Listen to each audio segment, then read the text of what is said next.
नमस्कार विद्यार्थी मित्रांनो, MPSC करिअर्स या आपल्या यूट्यूब चॅनलवर तुमचं परत एकदा सर्वांचं स्वागत आहे. आज आपण क्लास 12चा बायोलॉजीचा सर्क्युलेटरी सिस्टीम हा चॅप्टर आज आपण पाहणार आहोत. आपल्या MPSCच्या दृष्टीनं आणि 12वीच्या बायोलॉजीच्या पेपरच्या दृष्टीनं हा चॅप्टर खूप महत्त्वाचा आहे. इथं आपण त्याचा आढावा घेणार आहोत. काही पॉईंट्स डिस्कस करणार आहे आपण पहिल्यापासून. ठीक आहे, त्यामुळे संपूर्ण व्हिडिओ तुम्ही पहा आणि तुमचे काही प्रश्न असतील तर कमेंट सेक्शनमध्ये ते नक्की विचारा. आपण व्हिडिओला चालू करूया. ठीक आहे, तुम्हाला माहितीच आहे की सर्क्युलेटरी सिस्टीम जी आपण म्हणतो ही दोन टाईप्सची आहे. पहिली आहे ओपन सर्क्युलेटरी सिस्टीम आणि दुसरी आहे क्लोज सर्क्युलेटरी सिस्टीम. आणि ओपन आणि क्लोज ही काही भानगड आहे. तर क्लोज सर्क्युलेटरी सिस्टीम म्हणजे काय? ज्या प्राण्यांच्या शरीरामध्ये रक्त हे रक्तवाहिन्यांमार्फत वाहून नेलं जातं त्याला म्हणतात क्लोज सर्क्युलेटरी सिस्टीम. कारण ते रक्त हे रक्तवाहिन्यांच्या मध्ये क्लोज असतं, ब्लड वेसलच्या आतमधून ते वाहतं, त्यामुळे त्याला म्हणतात क्लोज सर्क्युलेटरी सिस्टीम. त्याचं एक्झाम्पल आहे ह्युमन. आपल्यामध्ये रक्त हे ब्लड वेसल्समार्फत वाहिलं जातं, त्यामुळे आपली जी सर्क्युलेटरी सिस्टीम आहे ती ओपन सर्क्युलेटरी सिस्टीम आहे. परंतु काही काही प्राणीवर्ग असे आहेत ज्यांच्यामध्ये रक्तवाहिन्या ॲब्सेंट आहेत, रक्तवाहिन्या नाहीच आहेत, मग त्यांच्यामध्ये फ्रीली रक्त फ्लो होत असतं. अशी जी सर्क्युलेटरी सिस्टीम आहे त्याला आपण म्हणतो ओपन सर्क्युलेटरी सिस्टीम. यांचे एक्झाम्पल्स काय काय आहेत? तर आर्थ्रोपोडा संघ आहे तुमचा, मोलुस्का आहे, पण यालासुद्धा अपवाद आहे ऑक्टोपसचा. ऑक्टोपस आणि स्क्विड हे प्राणी जरी मोलुस्का वर्गात येत असले तरी हे याला अपवाद आहेत. त्यांच्यामध्ये क्लोज सर्क्युलेटरी सिस्टीम आहे, हे इथं लक्षात ठेवणं गरजेचं आहे. म्हणजे इथं आपण काय बघितलं तर सर्क्युलेटरी सिस्टीम जी आपण म्हणतोय ही दोन टाईपची आहेत. एक म्हणजे ओपन सर्क्युलेटरी सिस्टीम आणि दुसरी क्लोज सर्क्युलेटरी सिस्टीम. ज्यांच्यामध्ये रक्तवाहिन्यांमार्फत वाहिलं जातं त्यांना म्हणायचं क्लोज सर्क्युलेटरी सिस्टीम. ज्यांच्यामध्ये रक्तवाहिन्या नसतात त्यांना म्हणायचं ओपन सर्क्युलेटरी सिस्टीम. एक्झाम्पल्स लक्षात ठेवा. ठीक आहे, पुढची स्लाईड बघू आपण. आता बघा, आपण सर्क्युलेटरी सिस्टीम म्हणतो, हा शब्द लक्षात घ्या, सिस्टीम. जेव्हा आपण सिस्टीम म्हणतो म्हणजे ती सिस्टीम कोणत्या तरी पार्ट्सने बनलेली असते, बरोबर. म्हणजे इथं जर आहे सर्क्युलेटरी सिस्टीम तर ही बनली आहे तुमच्या 3 पार्ट्सनी. ठीक आहे, सिस्टीम आहे ही 3 पार्ट्सनी बनलेली आहे. पहिला पार्ट कोणता आहे तुमचा? ब्लड. ठीक आहे, जे तुम्हाला सर्क्युलेट करायचं आहे. कशा थ्रू सर्क्युलेट करणार तुम्ही? तर ब्लड वेसल्स थ्रू सर्क्युलेट करणार, बरोबर. म्हणजे तुमच्या सर्क्युलेटरी सिस्टीममधला पहिला पार्ट झाला तुमचा ब्लड, दुसरा झाला ब्लड वेसल, आणि ह्या ब्लडला जो घटक पंप करतो ते पंपिंग मशीन आहे तुमचं हार्ट. ठीक आहे, हे हार्ट झाला तुमचा तिसरा घटक. म्हणजे सर्क्युलेटरी सिस्टीममध्ये जे आपण म्हणतो 3 घटकांनी बनली आहे. पहिला घटक आहे ब्लड, दुसरा घटक आहे ब्लड वेसल आणि तिसरा घटक आहे हार्ट. पूर्ण चॅप्टरमध्ये ह्या तिघांचाच आपल्याला अभ्यास करायचा आहे, इन डिटेल अभ्यास करायचा आहे. त्यामुळे 1 बाय 1 आपण या तिन्ही गोष्टी समजून घेऊ. लक्षात घ्या. बघा, आत्तापर्यंत आपण काय बघितलं तर सर्क्युलेटरी सिस्टीम जी आहे तुमची रक्ताभिसरण संस्था ही दोन टाईप्सची आहे. एक तर क्लोज सर्क्युलेटरी सिस्टीम आणि ओपन सर्क्युलेटरी सिस्टीम. ठीक आहे, आत्ता आपण काय बघितलं तर सर्क्युलेटरी सिस्टीम ही 3 घटकांनी बनली आहे, 3 पार्टनी.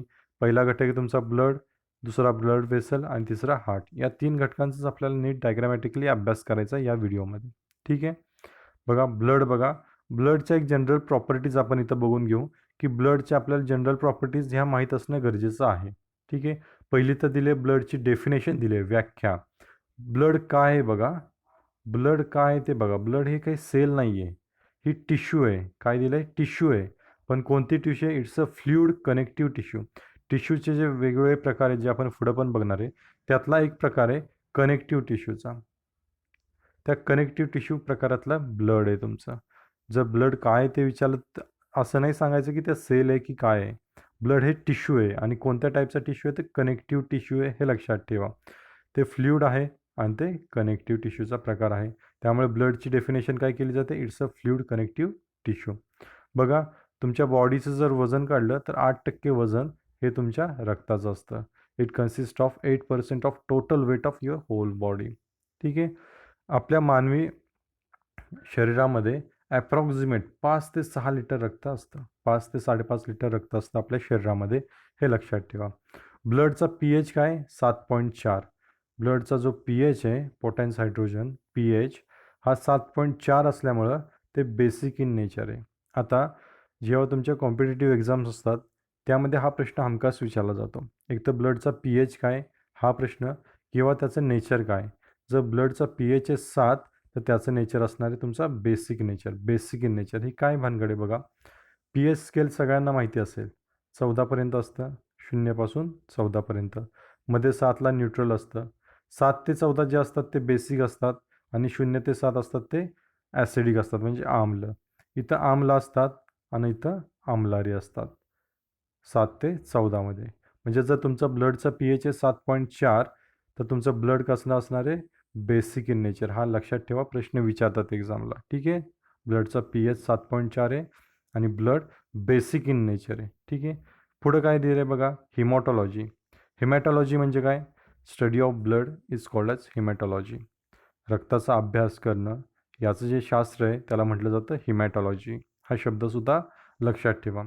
पुढं बघूया आपण काय, ब्लड वेसल्स आल्यात. 3 टाईपच्या ब्लड वेसल आहेत. पहिली आहे तुमची आर्टरी, दुसरी वेन आणि तिसरी कॅपिलरी. आर्टरीला धमनी म्हटलं जातं, वेनला शिरा म्हटलं जातं. बरोबर आहे. ठीक आहे, यांचा आपण अभ्यास करूया वन बाय वन. लक्षात ठेवा ब्लड वेसल्स आहेत. कम्पॅरेटिव्हली अभ्यास करू आर्टरी आणि वेनचा. ठीक आहे, आर्टरीला म्हटलं जातं धमनी, बरोबर, मगाशी सांगितलं मी तुम्हाला. आणि वेनला काय म्हटलं जातं, शिर म्हटलं जातं. ठीक आहे. आर्टरी बघा पहिल्यांदा, इट कॅरीज ऑक्सिजनेटेड ब्लड.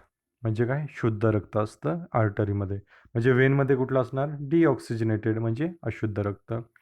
बघा आर्टरी बघा परत, flows from heart to organ. हृदयापासून शरीराच्या अवयवापर्यंत वाहतं. तर हे कसं वागणार, त्याच्या विरुद्ध वेनमध्ये काय, ऑर्गन टू हार्ट त्याचा फ्लो असणार आहे. बरोबर. आर्टरी जे आहेत, तिसरं बघा काय दिलं आहे, तिसरं वाक्य काय दिलं आहे बघा, आर्टरी जे आहेत त्यांची वॉल थिक आहे, त्यामुळे आतला स्पेस जो आहे तो कमी आहे. आर्टरी जरी मोठ्या असल्या तरी त्यांच्या वॉल्स खूप जाड असतात, वॉल्स खूप जाड असतात. त्यामुळे आतला जो स्पेस आहे, आतला स्पेस खूप कमी शिल्लक राहतो. त्याविरुद्ध तुम्ही जर वेन्स बघितल्या तर वेन्स यांचा जरी बारीक असल्या तरी त्यांची वॉल ज्या आहेत, भित्तिका आहेत, त्या खूप पातळ असतात. त्यामुळे आतला स्पेस खूप राहतो, हे लक्षात ठेवा. पुढचं काय कंपॅरिझन दिलं आहे बघा, आर्टरी आणि वेन्सचं. आर्टरीमध्ये वॉल्स आर अब्सेंट असतात, म्हणजे ज्या वॉल्स आपण म्हणतो झडपा, या झडपा नसतात आर्टरीमध्ये. आणि वेन्समध्ये झडपा असतात. असं का होतं बघा, आपण इथं म्हटलं की आर्टरी हार्टपासून ऑर्गनपर्यंत ब्लड कॅरी करते. म्हणजे समजा जर इथं हार्ट आहे तर इथून खालच्या दिशेने ते रक्त फ्लो करतं आहे. पण वेन काय दिलं आहे बघा, कसं रक्त वाहन करते वेन तुमच्या शिरा, तर ऑर्गनपासून हृदयाकडे. म्हणजे गुरुत्वाकर्षणाच्या विरुद्ध दिशेने ते फ्लो करते. त्यामुळे त्याचा बॅकफ्लो होऊ नये म्हणून अंतरावरती त्याला झडपा लावलेले असतात. उलट्या दिशेने, गुरुत्वाकर्षणाच्या उलट्या दिशेने वाहत असल्यामुळे रक्त वेन्समधून काही ठराविक अंतराने त्याच्यावरती झडपा असतात. हे त्याचं कारण आहे, हे लक्षात ठेवा. म्हणजे वॉल्स अब्सेंट आहेत आर्टरीमध्ये आणि वेन्समध्ये प्रेझेंट आहेत. कारण का, तर ते गुरुत्वाकर्षणाच्या विरुद्ध दिशेने काम करत आहे. रक्त परत माघारी येऊ नये म्हणून त्याला ठराविक अंतराने झडपा असतात, हे लक्षात ठेवा. ठीक आहे, पुढं बघूया, ब्लड बघूया आता. ब्लड वेसल सगळ्या कंप्लीट झाल्या, आता ब्लडकडे येऊया. ब्लड बघा, ब्लड कन्सिस्ट ऑफ 2 पार्ट्स. 2 पार्टमध्ये ब्लड डिवाइड आहे तुमचा. पहिला पार्ट आहे तुमचा प्लाझ्मा, दुसरा आहे तुमचा ब्लड सेल्स. पहिला ब्लड सेल्स बघून घेऊ, नंतर आपण प्लाझ्मा बघू. ब्लड सेल्स परत तुमच्या 3 प्रकारच्या आहेत. पहिल्या RBC तुम्हाला माहिती आहे, तांबड्या रक्तपेशी. दुसऱ्या WBC, पांढऱ्या रक्तपेशी आणि ब्लड प्लॅटलेट्स. ठीक आहे, रक्तपट्टिका ज्याला मराठीमध्ये म्हटलं जातं, ब्लड प्लॅटलेट्स. ठीक आहे, आता RBC पहिल्यांदा बघूया. रेड ब्लड सेल्स किंवा रेड ब्लड कॉर्प्युस्कल्स ज्याला म्हणतात. त्याला दुसरं नाव आहे इरिथ्रोसाईट. हे नाव लक्षात ठेवा, कॉम्पिटिटिव्ह एक्झाम्सला तुमच्या खूप महत्त्वाचं आहे. इरिथ्रोसाईट असं रेड ब्लड सेल्सचं नाव आहे. शेप कसा आहे, शेप खूप वेळा एक्झामला विचारतात बरं का. शेप लक्षात ठेवा त्याचा, बाय कॉन्केव्ह आहे, द्विअंतर्वक्री. ठीक आहे, असा त्याचा शेप आहे, लक्षात ठेवा. न्यूक्लियस अब्सेंट असतो RBCsला. आता ह्या सेल्स आहेत बरं का, आपण कोणतीही जर सेल घेतली तर त्याला न्यूक्लियस हा असतोच असतो, बरोबर, त्याला न्यूक्लियस असतोच असतो. पण इथं काय होतं, इथं काय होतं आहे, RBCsला न्यूक्लियस हा अब्सेंट आहे, हे त्याचं वैशिष्ट्य आहे, लक्षात ठेवा. RBC जरी त्या सेल्स असल्या तरी त्यामध्ये न्यूक्लियस हा अब्सेंट आहे. एक्सेप्शनल काय त्याचं, कॅमेल, उंटामध्ये न्यूक्लियस असतो. उंटाच्या RBCमध्ये न्यूक्लियस असतो, हे लक्षात ठेवा. पुढचं वाक्य बघा काय, RBCs कुठं तयार होतात, तर बोन मॅरोमध्ये तयार होतात. बोन मॅरो म्हणजे काय, आपले जे मोठं हाड असतं त्याच्यात पोकळीची आहे त्याला म्हटलं जातं रेड बोन मॅरो. आपण पुढच्या डायग्राममध्ये रेड बोन मॅरो कसं आहे ते बघणार आहे डायग्रॅमॅटिकली. पण इथं लक्षात ठेवा की RBCs कुठं तयार होत आहेत, तर बोन मॅरोमध्ये तयार होत आहेत. ते अडल्ट्समध्ये, हा शब्द महत्त्वाचा आहे, अडल्ट्समध्ये बरं का, अडल्ट्समध्ये. फोइटसमध्ये म्हणजे जेव्हा मूल आईच्या गर्भामध्ये असतं त्याला फोइटस म्हणतात, तेव्हा RBC कुठं तयार होतात, ते लिव्हरमध्ये तयार होतात किंवा स्प्लीनमध्ये तयार होतात. हे लक्षात ठेवा. ठीक आहे. लाईफस्पॅन किती आहे RBCचा, तर 120 दिवस लाईफस्पॅन आहे. आणि मरतात कुठं, स्प्लीनमध्ये जाऊन मरतात, ज्याला मराठीमध्ये प्लीहा असं म्हटलं जातं. तर ह्या प्लीहा ज्या आहेत इथं तुमच्या RBCs जाऊन मरतात, आहे सगळ्या ब्लड सेल्स तिथंच जाऊन मरतात. तर याचं लोकेशन काय नक्की, स्प्लीनचं लोकेशन काय, तर तुमच्या डाव्या बाजूच्या बरकड्या जिथं संपतात तिथं स्प्लीन नावाचा एक अवयव असतो. पुढं आपण डायग्राममध्ये पण बघणार आहोत, ज्याला मराठीमध्ये प्लीहा म्हणतात. तिथं जाऊन सगळ्या तुमच्या ब्लड सेल्स या मरतात. इथं महत्त्वाचं काय, तर त्यांचा लाईफस्पॅन 120 दिवस आणि त्या मरतात कुठं, स्प्लीनमध्ये जाऊन. त्यामुळे स्प्लीनला ब्लड सेल्सची स्मशानभूमी असं म्हटलं जातं, ग्रेव्हयार्ड ऑफ ब्लड सेल्स असं म्हटलं जातं. आणि हा प्रश्न विचारला जातो बहुतेक एक्झाममध्ये. त्यामुळे स्प्लीन लक्षात ठेवा, आपण डायग्राममध्ये बघणारच आहोत. ठीक आहे. पुढं बघा, रेड कलर असतो RBCचा कुणामुळं, हिमोग्लोबिनमुळं. हिमोग्लोबिनचं काम काय, तर ते ऑक्सिजनला कॅरी करतं. ऑक्सिजनचं वहन करणं हे हिमोग्लोबिनचं प्रथम कार्य आहे. आणि रक्ताला लाल रंग आणणं, रक्ताचा लाल रंग हिमोग्लोबिनमुळं. आणि दुसरं काम काय हिमोग्लोबिनचं, तर ऑक्सिजनचं वहन. ठीक आहे. हिमोग्लोबिनची रेंज किती पाहिजे, पुरुषांमध्ये 13 ते 18 ग्रॅम पर 100 ml आणि स्त्रियांमध्ये किती पाहिजे, 11 ते 16 ग्रॅम पर 100 ml. कमी झालं तर काय आणि वाढलं तर काय, जर हिमोग्लोबिन शरीरातलं कमी झालं तर ॲनिमिया नावाचा रोग होतो. जर वाढलं तर एक रोग होतो, त्याचं नाव आहे पॉलिसायथेमिया. ह्या 2 रोगांची नावं लक्षात ठेवा एक्झाम पॉईंट ऑफ व्ह्यू. जर हिमोग्लोबिनची ही रेंज दिली आहे तुमची, पुरुषांमध्ये एवढं पाहिजे, स्त्रियांमध्ये एवढं पाहिजे. जर हिमोग्लोबिन कमी झालं तर त्याला म्हणायचं ॲनिमिया. हिमोग्लोबिन जर वाढलं शरीरातलं तर त्याला म्हणायचं पॉलिसायथेमिया. हे 2 रोग लक्षात ठेवा. ठीक आहे. पुढे जाऊया आपण. बघा, रेड बोन मॅरो मी तुम्हाला म्हटलं होतं डायग्राममध्ये मी दाखवणार आहे तुम्हाला. इथं बघा, एक मोठं हाड आहे आणि त्या हाडाच्या पोकळीमध्ये RBCs तुमच्या तयार होत आहे, ते बरोबर आहे. याला म्हणतात रेड बोन मॅरो. एक हाड आहे मोठंसं, त्याच्या पोकळीमध्ये ह्या तयार होतात, यालाच म्हणतात रेड बोन मॅरो. ठीक आहे. डायग्राम तुम्ही पॉज करून झूम करून नीट एकदा बघून घ्या. हा आहे तुमचा बोन मॅरो, इथे तुमच्या ब्लड सेल्स तयार होत आहेत. पुढं बघूया, प्लीहा. प्लीहा प्लीहाला काय म्हटलं होतं आपण, स्मशानभूमी म्हटलं होतं ब्लड सेल्सच्या. सर्व ब्लड सेल्स कुठं जाऊन मरतात, तर ह्या प्लीहामध्ये जाऊन मरतात. याला इंग्लिशमध्ये स्प्लीन असं म्हटलं जातं. इंग्लिशमध्ये याला काय म्हणतात, स्प्लीन म्हणतात. बघून घ्या, हे बघा, इथं स्प्लीन आहे तुमचं, इथं स्टमक आहे आणि इथं हे तुमचं आहे स्प्लीन. घेवड्याच्या आकाराच्या शेपचं दिसतंय ना, ते आहे तुमचा स्प्लीन किंवा प्लीहा, ज्याला मराठीमध्ये म्हणतात. डायग्राम पॉज करून एकदा नीट बघून घ्या. दुसरा ब्लड सेल्सचा प्रकार WBC, पांढऱ्या रक्तपेशी. या तुम्हाला माहिती आहेत की या संरक्षक पेशी म्हटल्या जातात, आपली इम्युनिटी सिस्टीम वाढवतात. ठीक आहे. याचा शेप काय, RBCचा शेप आपण बाय कॉन्केव्ह बघितला होता, द्विअंतर्वक्री. याचा कसा आहे, इरेग्युलर शेप, ज्याला अमिबॉइडसुद्धा म्हणतात. म्हणजे अमिबा जसं त्यांचा आकार बदलतात, कशाही इरेग्युलर शेपच्या असतात, तशासुद्धा RBCचा काही ठराविक आकार नसतो, ते आपला आकार बदलत असतात. कलरलेस आहेत किंवा व्हाईट कलरच्या सुद्धा तुम्ही म्हणू शकतात. तयार कुठं होत आहे ते बघा, प्रोड्युस्ड इन बोन मॅरो, आता जे दाखवलं ते, आणि स्प्लीन, या दोन्ही ठिकाणी तयार होतात.